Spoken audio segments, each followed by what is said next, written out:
Tuesday, February 20th, 2024. Focus. Your will be done. From our rising to our resting, a certain gadget is always in the hand or nearby, like an extension of the arm. It is the beloved phone. Among the numerous thoughts I receive daily are prayers, many of them repetitions.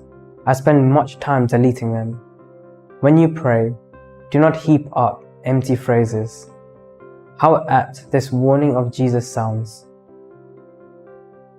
We choose to blabber, forgetting that plain silence can be a profound prayer in itself.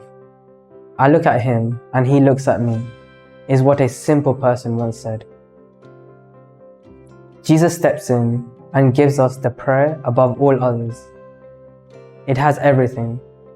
However, one part strikes me: your will be done.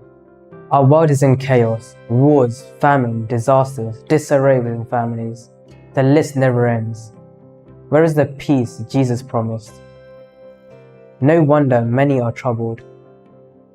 Our minds cannot make sense of all this turmoil. Then, like a thunderbolt, Jesus' words ring out, "Your will be done."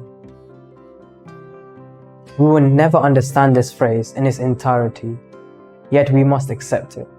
The how and why will always escape us, just as it did for St. Augustine himself when he tried to fathom the mystery of the Blessed Trinity. In times of deep grief over the loss of a dear one, the thought, "Thy will be done," is enough. Fruit. From today, I will recite with conviction these words from the Lord's Prayer.